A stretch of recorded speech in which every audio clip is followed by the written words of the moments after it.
What's up, everybody? Welcome back to another Radnarok breakdown. This one corresponds with our Pinocchio, Disney's Pinocchio from 1940 watch-along podcast. Getting caught up.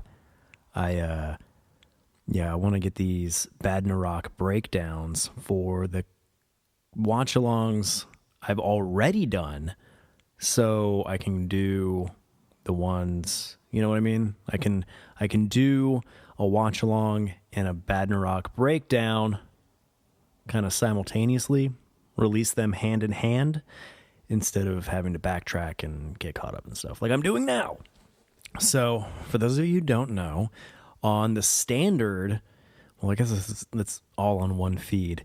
What I'm doing with Radnarok, my podcast, is I'm doing watch-along podcasts to all the Disney animated classics. So far, we've done everything through Dumbo. So that's Snow White, Pinocchio, Fantasia, and Dumbo. Yeah, it's only 4, but it's 4 movie commentary tracks. Like, that's nothing to be bummed out about. And that's pretty impressive, right? I'm impressed. I'm impressed with it. So even if you're not, I am. I don't want to do an info dump on the watch-along podcast because I just feel like, why not just jump headfirst straight into the meat of the podcast, which is watching the movie. So I've decided to do breakdowns, info dumps, all the ins and outs and trivia and fun info, fun tidbits of the movies on a separate podcast or a separate episode here. Make sense? Radnarok conventionally is like my podcast Radnarok, just not as good. Hence the bad, you know? It's not so rad, it's more bad. Booyah, Radnarok. So I figured this would be the perfect place to just info dump. If you don't care, just do the watch along and enjoy my nonstop jibber jabber over the movie. And if you're curious, maybe you do the watch along and you're like, I'd like to know more about Pinocchio. Then you come here and you listen to the Radnarok breakdown, and voila, it's a whole thing, whole shebang. And I'm finding it easier to be consistent with podcasting, having this kind of like goal in mind. Not a lot of structure. The most structure it is watching the movie and then doing this. This is like, think of this like, on the DVD or Blu-ray, this is like the extra stuff. So, and usually Radnarok, I got the idea of like doing Radnarok when I couldn't do a Radnarok, behind a good mic and my computer and what have you and whatnot. I would do it on my phone and just kind of rant and rave. And I still might do that with some of these. I got a new baby boy on the way, so odds are there will be times that I record episodes on my phone, Radnarok episodes, but for now, I've gotten lucky, and the 2 Radnarok breakdowns for the movies, for the watch-alongs, I've been able to do at my computer. So pretty cool, huh? For those of you who don't know, you might not know, my name's Justin, aka sometimes J. Leal, or around the bend, around the block, depending on where you know me from. And yeah, where was I going with that? I kind of lost my train of thought with that. Oh, Leal Legacy. But these are all things you kind of should know, be it here on whatever podcast platform you're listening to this on, or on YouTube. So, Leal Legacy across the gamut. So, Pinocchio. I loved Pinocchio. Released 1940, February 23rd, 1940, to be precise. Did not know immediately that it was the second movie in chronological order of the Disney animated classics, which was fascinating to me. Like, I don't know what I thought came next. Snow White, I always knew was first. I don't know what I assumed was next. I guess like maybe Cinderella or Sleeping Beauty or something like that. I didn't anticipate it being Pinocchio, nor did I anticipate Fantasia being third and Dumbo being fourth. Like, those are the first 4 Disney films. It's fascinating to me, but given like its impact at like the Disney parks and stuff like that, it makes sense, I suppose. Fantasia, maybe not so much, but Dumbo, like iconic Disneyland and Magic Kingdom ride, the like spinny Dumbo ride. So I don't know, but anyhow, not gonna go through the plot or synopsis of Pinocchio. I kind of feel like we all already know that. Let's see. Supervising directors were Ben Sharpstein and, oh man, here we go, Hamilton Lusk, Hamilton Lusk, Luske. P.S. I'm dyslexic, if you didn't know that already, so there's going to be a lot of mispronunciations of words and stammering while I read. So forgive me, or don't. I don't care. I'm one with my dyslexia, and yeah, can't bring me down. You can't. Anyway, sequence directors: Bill Roberts, Norman Ferguson, Jack Kinney, Wilfred Jackson, and the letter T, he. I'm sorry. I know that's this person's name, but Thornton He was an American animator, director, and teacher. He taught character design and caricature. He is always credited as T. He. He's always credited as Teehee. Teehee. That's really fun. Oh man.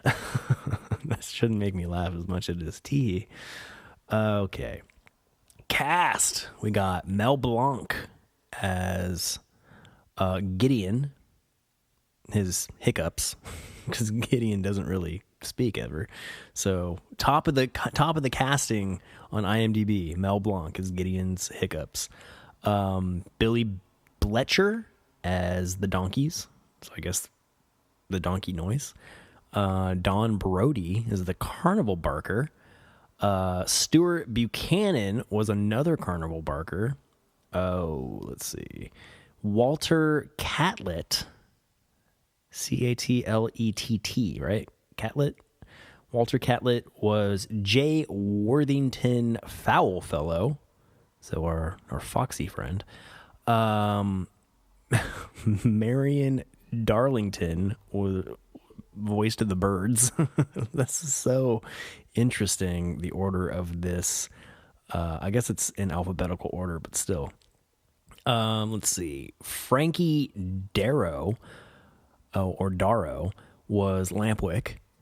I guess pre-Donkey Lampwick, or maybe post. Or do you think it was pre-Donkey Lampwick was Frankie Darrow, and then Billy Bletcher was Lampwick post-Donkey transformation? Or was there a hybrid? Did what was his name? Did Billy do the... what would you call that? A neigh? No, that's like a horse. The hee-haw, that noise, was that Billy? And then Frankie did like Lampwick's just normal voice. I don't know. Anyhow, Cliff Edwards was the voice of Jiminy Cricket. Thanks, Cliff Edwards. Jiminy Cricket. Dickie Jones was Pinocchio. Charles Judels, Judels, Judels, was the great Stromboli and the coachman. Let's see. Oh, here we go. Dal McKinnon was donkeys again, so there was more than one person doing the donkeys. Another carnival barker was John McClesh. Let's see. Clarence Nash was Figaro, the roughhouse statue, and more donkeys. We had 3 different people doing donkey voices. Let's see. We got Patricia Page as I guess it just says marionettes. So I guess the female marionettes were all Patricia Page. And then Thrall Ravencroft, wow, was Monstro. What? Like Monstro, just the noise of Monstro, like sneezing and stuff? Thrall Ravenscroft. That is a really cool name. Let's see. Christian Rubb was Geppetto. And lastly here, Evelyn Venable. Evelyn Venable. Venable was the Blue Fairy. So that's our killer cast right there. Produced by none other than the one, the only Walter Disney. Music by Lee Harleen, Paul J. Smith, Frank Churchill, Edward H. Plumb. The last 2 being uncredited. Bummer. Let's see. That is so funny that they had so many different people doing like the donkeys. And then Monstro. Somebody's credited as doing Monstro's sounds. The big whale. I mean, you should have done the watch along by now, but if you haven't, here you are. There's some goofs in the film. In this film, the children are forbidden to smoke, drink alcohol, or play pool, although in real life, children are allowed to play pool. Yeah, okay. How's that a goof? Specifically for those 7 or higher. Wait, there's an age range for playing pool? If you're under 7, you can't play pool?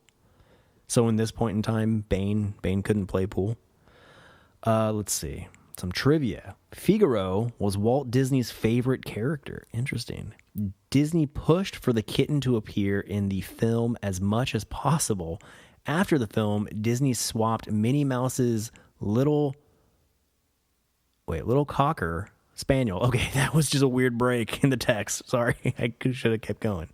All right, so after Figaro made his debut in Pinocchio, I guess Minnie Mouse had a Cocker Spaniel, much like Mickey has Pluto. So instead of Minnie's little Cocker Spaniel, Figaro became Minnie Mouse's cat, which is interesting because I knew Figaro popped up. I knew Figaro popped up in some Disney shorts, and I presumed that it was after Pinocchio, and here we are. It totally was. Let's see. Originally budgeted at $500,000, the development of the film caused it to go way over budget and ultimately cost $2.5 million, one of the most expensive films produced at the time. Yeah, $2.5 million in 1940? That's beyond a fortune. Holy nuts. Okay. Working models for all of Geppetto's cuckoo clocks were built as guides for the animators. During the watch-along, I said these cuckoo clocks should exist. These cuckoo clocks should exist to a point where you're able to purchase them. Now, finding out that working models for each of those cuckoo clocks were actually built. So they exist somewhere in the world. Who has these cuckoo clocks? You know, during the little wooden head, like when Pinocchio's like first made and Geppetto does that song and all the cuckoo clocks go nuts. Yeah, each one of those exists. I was fascinated by all of those. And I'm way even more fascinated knowing that they all do exist out there. I hope they still exist. There's got to be a Disney museum where at least like a couple of them are, right? And they working models for all of them. So every cuckoo clock you see in Geppetto's workshop, there's a working model for. Good Lord. That's fantastic. Let's see. Evelyn Venable. That should be it. Evelyn Venable, who was the physical model and voice of the Blue Fairy, was the model for the original Columbia Pictures or Columbia Studios logo. That's so interesting. So the Blue Fairy is also the Columbia Studios logo is like kind of like that almost Statue of Liberty-esque lady, right? Either way, that's the blue fairy as well. So that's really neat. Oh, Jiminy Cricket required 27 different colors. So you can find 27 colors in Jiminy Cricket. This is why this is called Radnarok, because I don't do very well. Jiminy Cricket, there's 27 colors in that character. That's fascinating. Let's see. Oh, this is a not so so great little tidbit. According to sequence director Jack Kinney, Christian Rubb, aka the voice of Geppetto, was a Nazi sympathizer who drove the animation crew crazy with his ramblings about the glories of Adolf Hitler. That is repulsive. Oh my gosh. Now I can never. And that's so ironic. Like, Geppetto's so sweet. I love Geppetto. And now to know that Christian Rubb, the voice who did Geppetto, was a Nazi sympathizer, that's They eventually got even with him when they did the live action shooting for the scene with Geppetto finishing. Oh, wait, no. Hang on. Not finishing. They eventually got even with him when they did the live action shooting for the scene with Geppetto fishing inside Monster the Whale. They put Rubb on a makeshift stage where he pretended to fish while the stage was jostled by some grips who, quote-unquote, rocked the boat to give the desired effect and efficiently give Rubb a ride he never forgot. I don't know if that's necessarily getting even with a ranting Nazi sympathizer. Let me just throw that out there. Yeah, that whole tidbit is a little unsettling, to say the least. Moving on from that, the task of creating Jiminy Cricket was given to legendary Disney animator Ward Kimball, his first assignment as an animation director. Cool. So thanks, Ward Kimball, for giving us the iconic Jiminy Cricket we all know and love. He originally designed the character to look more like a real cricket, but Walt Disney found the result too gross. Which is ironic because in Mulan, we have a cricket character who looks like a real cricket. But that's really funny that originally Jiminy Cricket was more cricket-like, and Walt Disney was like, no, that's too, quote-unquote, too gross. And Disney demanded he be a little green man with an oversized head wearing a gentlemanly outfit, and the animator borrowed, quote-unquote, borrowed from the logo of Johnny Walker's Scotch whiskey. That's interesting. So Jiminy Cricket was too gross as a cricket-like creature, but a little green man with an oversized head wearing a gentlemanly outfit was much more palatable. I want to look up the logo for Johnny Walker's Scotch now. Oh, Disney was pleased even though the character no longer resembled a bug. Really, Jiminy Cricket does not look at all like a bug. In later years, Kimball expressed unhappiness with the compromises in Jiminy's design, saying the audience accepts him as a cricket because the other characters say he is. Which, yeah, I get that. It's totally fine. But with as iconic as Jiminy Cricket has become, I don't care to imagine him any other way, to be honest. Like, I feel like a more cricket-like creature wouldn't be as fun. You know what I mean? I'm with Disney on that one. It would be gross. So I like the little green man with the oversized head wearing gentlemanly clothes. Let's see. During the musical number When You Wish Upon a Star, when a spotlight is seen on Jiminy Cricket, one is able to see two books in the left of the screen, which are Peter Pan and Alice in Wonderland. Easter eggs.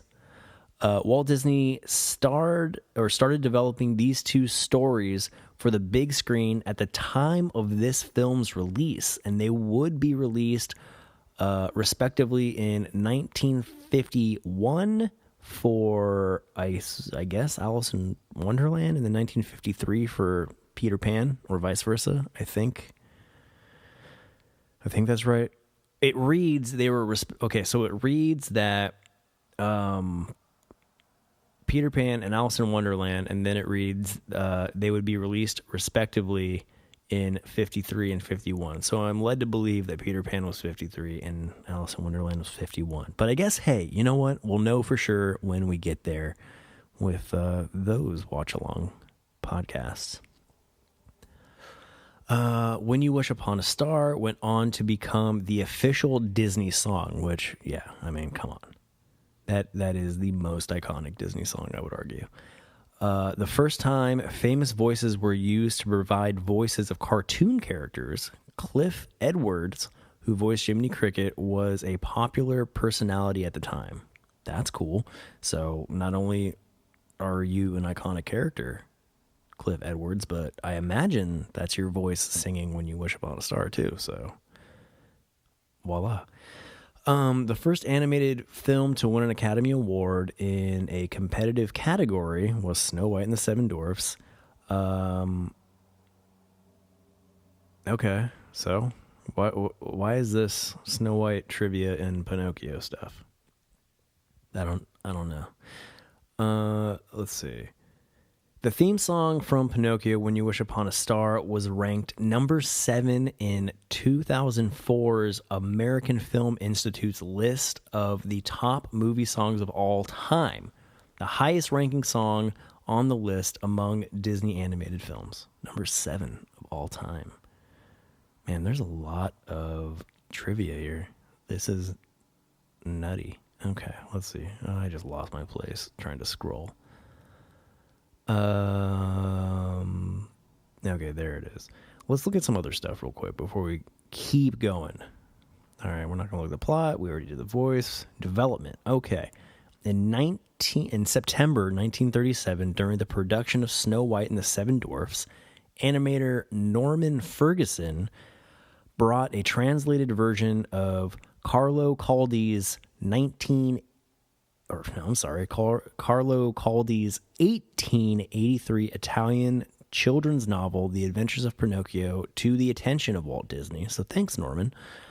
After reading the book, Walt was busting his guts with enthusiasm. That's in quotes. Walt was busting his guts with enthusiasm.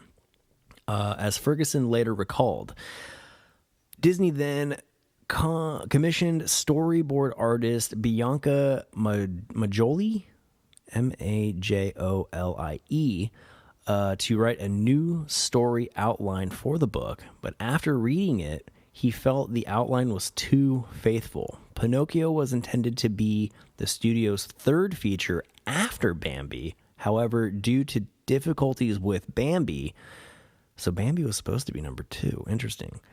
Difficulties with Bambi, adapting the story and animating the animals realistically, Disney announced that Bambi would be postponed while Pinocchio would move ahead in production. Ben Sharpstein was then reassigned to supervise the production, while Jack Kinney was given the directorial reins. So Bambi was supposed to be second after Snow White, but because animating the animals realistically was too difficult, it got pushed back to after Dumbo, which is interesting because I guess animating elephants is not as difficult as animating deer. But in Snow White, we have deer, we have rabbits, we have all the things we see in Bambi already kind of nailed. So, that's intriguing. Okay, anyway. Unlike Snow White, which was a short story that the writers could expand and experiment with, Pinocchio was based on a novel with a very fixed story. Therefore, the story went through drastic changes before reaching its final incarnation. In the original novel, Pinocchio is a cold, rude, ungrateful, inhumane, and inhuman brat that often repels sympathy and only learns his lesson the hard way. The writers decide to modernize the character and depict him similar to Edgar Bergen's dummy Charlie McCarthy. Who's Charlie McCarthy? Charlie McCarthy is Edgar Bergen's, or Bergen's, Bergen, famed ventriloquist. So Edgar Bergen's the famed ventriloquist. His dummy was Charlie MacArthur McCarthy. Charlie McCarthy. Charlie was part of of Bergen's act as early as high school, and by the 1930s was, So in the 1930s, his attire was a top hat, tuxedo, and monocle. That's not Pinocchio at all. The character was so well known that his popularity extended or exceeded that of his partner. So the dummy was more popular than the ventriloquist. I guess that would stand to reason, because characters like that usually, like, I would argue that Mickey Mouse is more famous than Walt Disney, right? Is that weird to say? But equally as Pinocchio was modeled after McCarthy, but equally as rambunctious as the puppet in the book. Would you call Pinocchio rambunctious? I don't know if I would. The story was still being developed in the early stages of animation. Wow.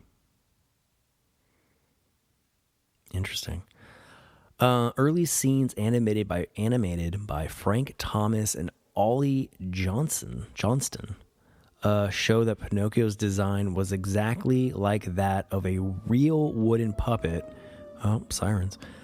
With a long pointed nose, a peaked cap, and bare wooden hands. Disney, however, was not impressed with the work that was being done on the film. He felt that no one could really sympathize with such a character and called for an immediate halt to production. Fred Moore redesigned the character slightly to make him more appealing, but the design still retained a wooden feel. Young and up and this is not what it says, but my brain is telling me that it should be what it says. Young and upcoming animator Milt Kahl felt that Thomas, Johnston, and Moore were rather obsessed with the idea of this boy being a wooden puppet, and felt that they should forget that he was a puppet and get a cute little boy. You can always draw the wooden joints and make him a wooden puppet afterwards. See, that makes sense. Draw him as a kid first, and then, puppetize him after. So I totally get that. Co-supervising director Hamilton Luske, Luske. That's probably the second time I've done that. Suggested to Kahl that he should demonstrate his beliefs by animating a test sequence. Kahl showed Disney a test scene in which Pinocchio is underwater looking for his father. From this scene, Kahl re-envisioned the character by making him look more like a real boy with a child's Tyrolean hat. Okay, so that's Pinocchio's hat. The Tyrolean hat, also Bavarian hat or Alpine hat, is a type of headwear that originally came from the Tyrol in the Alps, in what is now Austria, Germany, Italy, and Switzerland. Neat. Let's see. With a children's Tyrolean hat and standard cartoon character four-fingered or 3 and a thumb. Really? Pinocchio only has 3 fingers and a thumb? Hands with Mickey Mouse type gloves on them. Huh. I guess so. I never really considered that, but he totally does have like the Mickey Mouse gloves with 4 fingers or 3 fingers and a thumb. The only parts of Pinocchio that still looked more or less like a puppet were his arms, legs, and little button wooden nose. What a weird button wooden nose. Disney embraced Cole's scene and immediately urged the writers to evolve Pinocchio into a more innocent, naive, somewhat coy personality that reflected Cole's design. However, Disney discovered that the new Pinocchio was too helpless and was far too often led astray by deceiving characters. Therefore, in the summer of 1938, Disney and his story team established the character of the Cricket. Originally, the Cricket was only a minor character that Pinocchio killed by squashing him with a mallet, and that later returned as a ghost. What? So in the original Pinocchio, the Cricket was killed by Pinocchio and then came back to haunt him. Okay. Disney dubbed the Cricket Jiminy, and made him into a character that would try to guide Pinocchio into the right decisions, which, if you watch the movie, Jiminy doesn't really do a great job. Once the character was expanded, he was depicted as a realistic cricket with toothed legs and waving antennae, but Disney wanted something more likable. So, like the trivia we were reading a minute ago, where it said Disney said he was too gross. A more likable design was a little green man with a big head. Ward Kimball had spent several months animated 2 sequences, a soup-eating musical number, and a bed-building sequence in Snow White. Cool, I guess.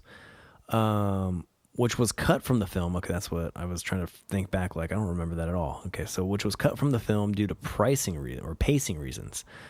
Kimball was about to quit until Disney rewarded him for his work by promoting him to supervising animator of Jiminy Cricket.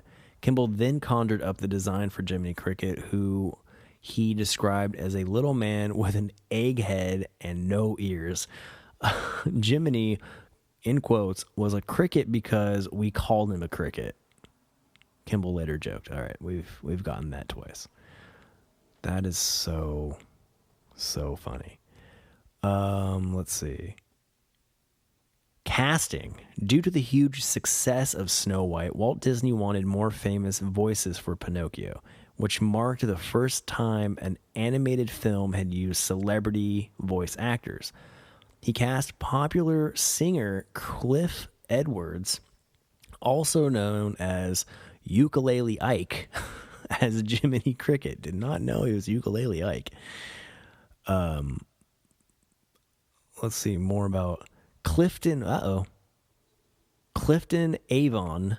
Cliff Edwards, nicknamed Ukulele Ike, was an American musician, singer, and actor who enjoyed considerable popularity in the 1920s and 30s, specializing in jazz renditions of pop standards and novelty tunes.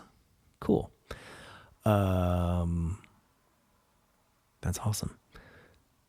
Let's see. Disney rejected the idea of having an adult play Pinocchio and insisted that the character be voiced by a real child. Makes sense. He cast 11-year-old child actor Dickie Jones, who had previously been in Frank Capra's Mr. Smith Goes to Washington. Capras. He also cast Frankie Darrow as Lampwick. Walter Cattrall, or Cattle. What? There we go. Catlett. So, man, I think my eyes are going too. Walter Catlett as Foulfellow the Fox, Evelyn, okay, as Blue Fairy, Charles, Judels,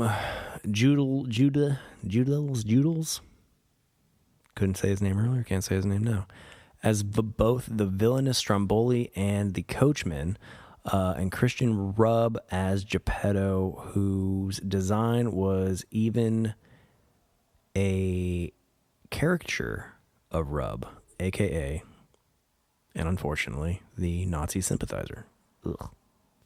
Another voice actor recruited was Mel Blanc, best remembered for voicing many of the characters in Warner Brothers cartoon shorts. Interesting.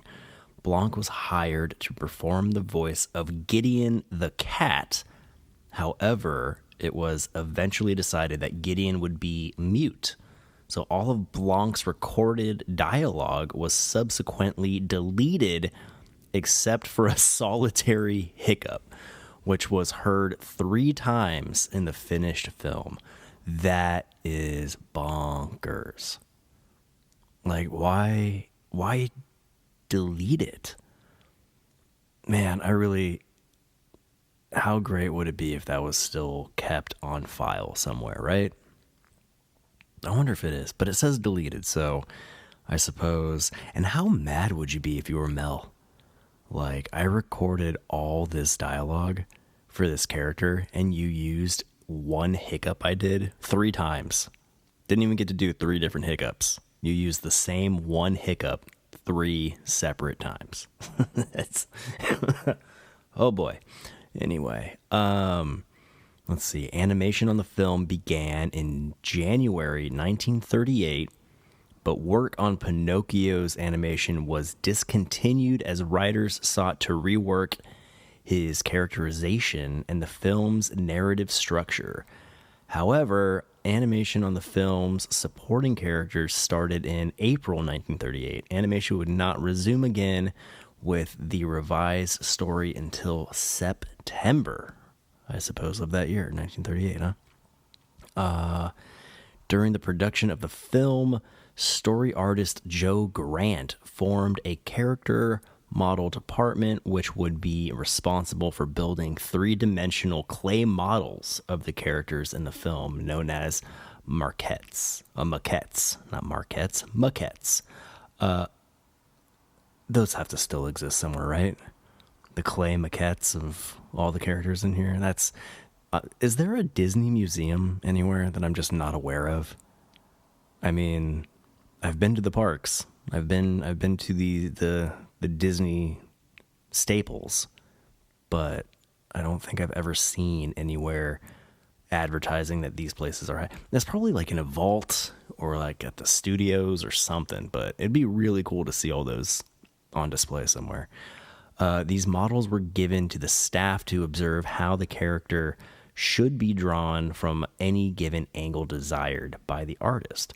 The model makers also built working models of Geppetto's cuckoo clocks, okay, we know, as well as Stromboli's gypsy wagon, and the coachman's carriage.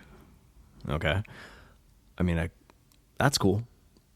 I feel like a carriage and a wagon would be pretty straightforward, but I mean, hey, if you're gonna be making models of characters, why not make models of everything? Let's see. However, owning to the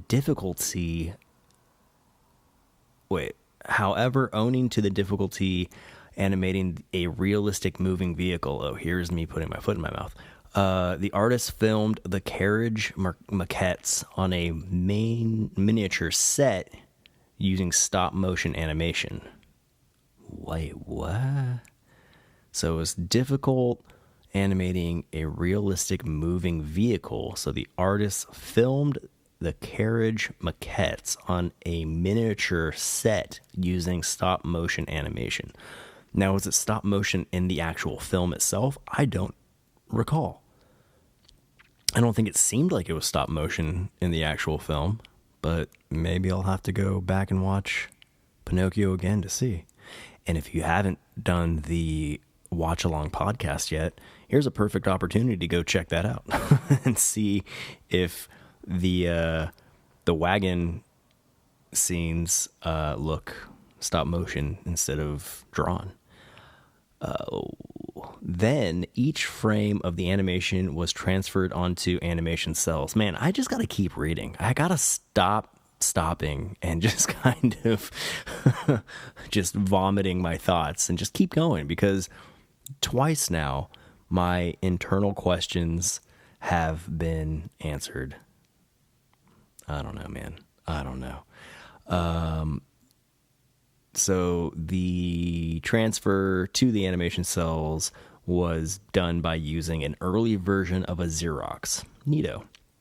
The cells were then painted on the back and overlaid on top of the background images with the cells of the characters to create the complete shot on the rostrum camera. Interesting. Wow, okay. Like Snow White, live action footage was shot for Pinocchio with the actors playing the scenes in pantomime, supervised by Lusk. Again, I'm not really sure if that's how you pronounce that individual's name. Rather than tracing, which would result in stiff, unnatural movement, the animators used the footage as a guide for animation by studying human movement and then incorporating some poses into the animation. That's pretty cool.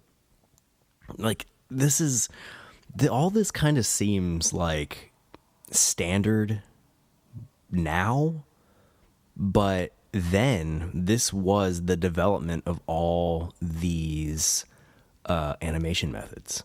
And I find that fascinating. Like, these guys had to problem solve and invent methods that became the standard, which I guess now I don't know if they are still utilized to this day, considering so much animation has gone the route of computer animation. But I mean, if it works, right?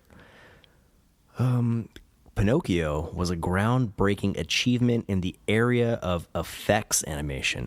In contrast to the character animators who concentrate on acting of the characters, effects animators create everything that moves other than the characters. This includes vehicles, machinery, and natural effects such as rain, lightning, snow, smoke, shadow, and water, as well as the fantasy or science fiction type effects like fairy dust. That's pretty fascinating too. The influential abstract animator Oscar Fischincher, Fischinger, who mainly worked on Fantasia, contributed to the effects animation of the Blue Fairy's wand. Interesting. I want to go back and look at the wand and see how just different from the rest of the animation it looks. Effects animator Sandy Strother, Strother. Hey, I'm so sorry to all these people that I'm just seemingly incapable to pronouncing their names correctly. Sandy kept a diary about his year-long animation of the water effects, which included splashes, ripples, bubbles, waves, and the illusion of being underwater, which to this day, that whole underwater scene in Pinocchio is just so obscure to me. And I'm wondering how much of those techniques of the underwater were taken and used for, like, I mean, Little Mermaid comes to mind immediately, but what other movies had significant underwater scenes? I don't know. To help give depth to the ocean, the animators put more detail into the waves on the water's surface in the foreground and put less detail as the surface moved further back. Cool. After the animation was traced onto the cells, the assistant animators would trace it once more with blue and black to be one of the first animated films to have highly realistic effects animation. That's brilliant. Like, these guys coming up with these techniques, like, that's a level of genius that I'm just far too dumb to comprehend. Ollie Johnston remarked, "I think that's one of the finest things the studio's ever done. As Frank Thomas said, the water looks so real a person can drown in it, and they do." Wait, what? Who drowned in the animated water? That's dark. Okay. The soundtrack. The songs in Pinocchio were composed by Lee Harline, Harline, I spell it so you can pronounce it the appropriate way. So there's no reason for it to go unknown how these names should sound. I'm just dyslexic and dumb, okay? But I'm sure you're much smarter and you can speak that name far more accurately than I can, okay? The lyrics were one more time. Take it from the top. From the top, please. From the top. Take two. The lyrics by Ned Washington, I know that name, Lee Harline, and Paul J. Smith composed the incidental music score. Cool. The soundtrack was first released on February 9th, 1940. Jiminy Cricket's song, "When You Wish Upon a Star," became a major hit and is still identified with the film. Why wouldn't it be? And later as the theme song of the Walt Disney Company itself, which is phenomenal. I mean, yeah. And "When You Wish Upon a Star" being being the theme song of Disney, the Disney Company itself, makes so much more sense knowing that Pinocchio was the second film to come out. Again, not what I anticipated. I totally did not foresee Pinocchio being number 2. I don't know why. I don't know where I thought Pinocchio fell in the timeline, but I definitely did not anticipate or think it would be number 2. The soundtrack won an Academy Award for Best Original Score, as it should have. Let's see. Themes. Is there anything interesting here in relation to themes? Let's see. M. Keith Brooks considered the film to be the most down-to-earth of Disney's animated films, despite its theme song and magic, and notes that the film's protagonist has to work to prove his worth, which he remarks seemed more in line with the ethos of capitalism. Wow, that's a really deep take on Pinocchio than most other Disney films. Okay.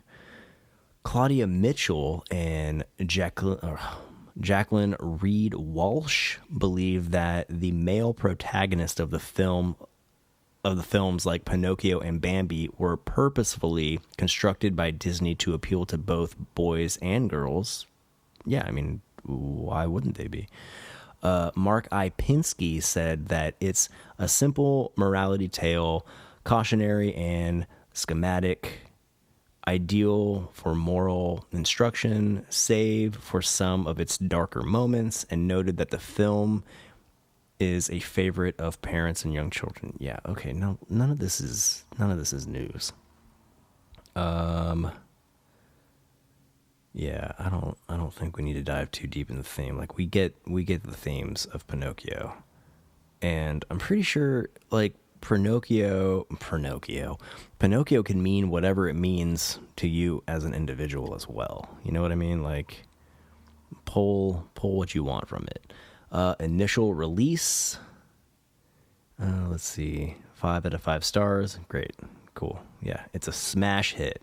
Charm, humor, love and care, treats, reissues, modern acclaim, legacy.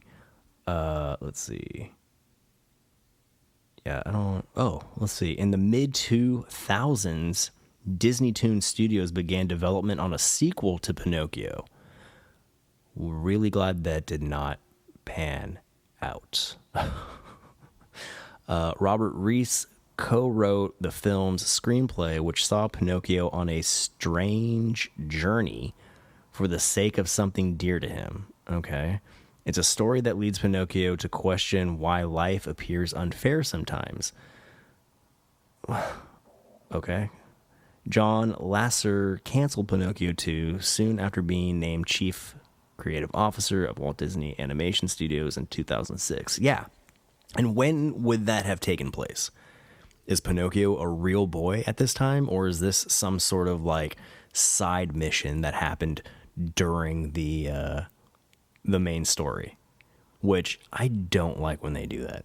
I feel like they did that. I know they did that with Beauty and the Beast. Beauty and the Beast has like another movie that happens during the winter scene of Beauty and the Beast. So during like there may be something there that wasn't there before song, like that period in the timeline, there's like another story in there, and it's just, I don't know, man. Not good moves. Not into it. Let's see. In other media, the Silly Symphony Sunday comic strip published an adaptation of Pinocchio from December 24th, 1939 to April 7th, 1940. The sequences were scripted by Merrill D. Morris and drawn by Hank Porter. Okay. I don't know what those were about. I don't know anything about that. All right. Well, let's go look back at our, like, trivia stuff, because that's always fun little tidbits. Or the did you know portion on the IMDb page. I love the did you know spots. Got to see where I left off, though. So give me a hot moment. Whoop. This is interesting, right? I mean, it's really interesting to me. So if nothing else, I'm just educating myself in all the tidbits of these movies, but I don't know. I really hope you enjoy it too. And if you don't, then I don't know. There's other things you can listen to. That's not a good way to sell a show. The character of Jiminy Cricket. I almost said Jiminy the Cricket. That's not the first time I've done that either. The character of Jiminy Cricket was introduced into the story, or was not introduced into the story until 9 months into production in an early chapter of the 1883 novel Pinocchio Killed the Cricket. Okay.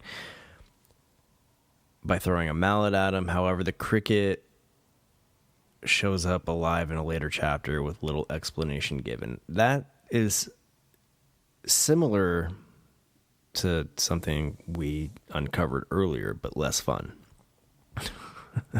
I liked it better when the cricket came back as a ghost. That's the explanation I want. Let's see. Originally, the donkey Lampwick was supposed to join Pinocchio and Jiminy in their escape from Pleasure Island, but is caught by the coachman's minions, and as he is being carried away, says, "Go on, save yourselves, I'm a goner." Some storybook adaptations kept the same. Oh. Okay. Let's see. Amongst the nipping and tucking, there were 2 longer scenes taken out. One included an extended scene of Pleasure Island. The other is of Geppetto telling Pinocchio of his grandfather, a pine tree. Pinocchio's grandfather was a pine tree? These are becoming less and less fascinating as we go, huh? Let's see. When Foulfellow attempts to coax Pinocchio to go to Pleasure Island, he gives him a card with an ace of spades on it, calling it his ticket. Okay, we know. In popular myth and folklore, the ace of spades is referred to as the death card. Oh, that's pretty fascinating. Let's see. Foulfellow and Gideon were supposed to meet Pinocchio a 3rd time and be caught by police after he rejects them. I'm all right with living without that. Honest John's so again, Foulfellow, his real name is given in promotional materials as J. Worthington Foulfellow, but this name is never mentioned in the film itself. I don't recall. I'd have to watch the movie again. Or when you go and watch do the watch along, see if it's in there. Let's see. This is one of, if not the only, Disney film to feature multiple main villains. The first villains Pinocchio encounters is Honest John and his assistant Gideon. The second main villain is Stromboli. The third, although Pinocchio never meets him personally, is the coachman who took the children to Pleasure Island. And the final one is Monstro. Let's think. I'd imagine that is somewhat accurate. Multiple main villains. Off the top of my head, yeah, I can't really think of another Disney film that had multiple main villains. And would you call these guys main villains? I guess they're in the artwork, so potentially. Yeah, and they're all iconic in their own ways. So I'd roll with that. Let's see. The Blue Fairy in Pinocchio, as well as the Prince in Snow White and the Seven Dwarfs, 1937, was created using a rotoscope technique. Neat. Okay, we know that about Stromboli's wagon being a model. Lampwick is a caricature of Disney animator Fred Moore. Okay. Wait, is that the same Fred Moore that's the Nazi sympathizer?